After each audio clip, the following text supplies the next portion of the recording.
ለዛ አፋኮ ነታው ይነገር እንኳን ደስታዬ ተካፋይ ሆን ካመሰግናለሁ በጣም ደስ ብሎኛል።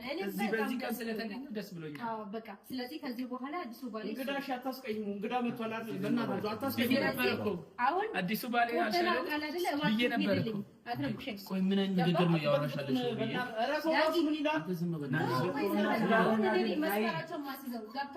ሶል የምንም ትዳር የለም መቀበል አልነበረብሽ ምንም ቢሆን ብዬ ከዚህ በኋላ ማለት ነው ምንም አያገባም።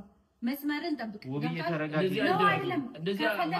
ነው ከፈለግ ወደ ሰሚኛለሽ ተረጋጋለት ማለት ማለት የለሽ ከዚህ ደቂቃ ጀምሮ ወንድምሽ ባል ስላመጣልሽ እኔ ላይ ትፈነጫለሽ። እኔ ቤተሰብ የመጣት መብት የለሽ።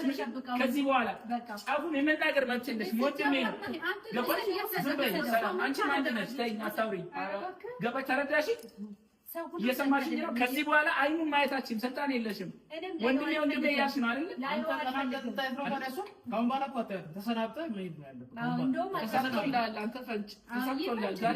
ደስ ብሎኛል።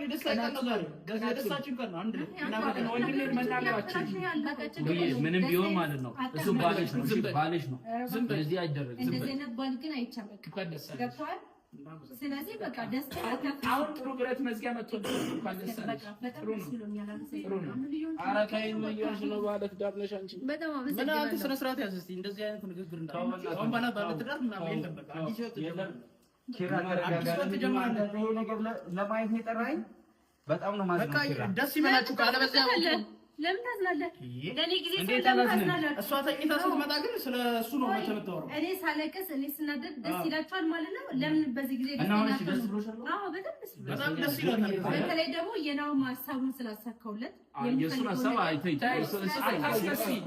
አታስከሲ የልብሽ ሀሳብ ነበር። የልብሽ ሀሳብ ነበር። ዛሬ ተጋለጥኩ ብዬ ፈጣሪ ያጋልጥሽ።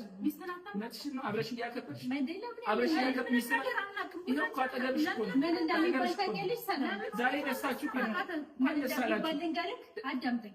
ሌባነት ልጇን አታምንም ነው የሚለው። አንቺ እኮ ደስ ያያየው ራሷን መቻል አልነበርኩም ገብቷል አይደል? ግን ደግሞ ነሽ እኮ ዛሬ በግላጭ አየሁሽ። እስከ ዛሬ እንደዛ ነበር። የኔ በግልጽ ሆነ አንቺ ግን በድብቅ ገባሽ። የኔ በግልጽ ነበር። ከዚህ በኋላ ሰው መናገር አይችልም። በቃ ካንተ ጋር አላውቅም አታውቅም። ከዚህ በኋላ እሷን ማሳዘኑ መናገርም አይችልም። ማንም ሰው መናገር አይችልም። ፕሮግራም አይሆንም። በቃ መውጣት ትችላለህ። አንተ ግን ምን በቀኛ ወላ ደስተኛ ያልሆናችሁ ሰዎች ካላችሁ እባካችሁ ወደ ቤታችሁ ሰሚኛለሽ። እወጣልሻለሁ። አስሬ እወጣልኝ አትበይ። ከዛሬ በኋላ ግን ውብዬ ግን እዚህ ቤት ድርሽ እንደማልወቂ ይሄ መጨረሻዬ ነው። ከዚህ በኋላ አዲሱን ህይወቴ እንድትበጠብጥብኝ አልፈልግም። ስለዚህ ባይሆን በደንብ ተዋወቀው። እሺ ጥሩ ወንድም ይሆናል። ኧረ ተይ አንቺ እንደሷ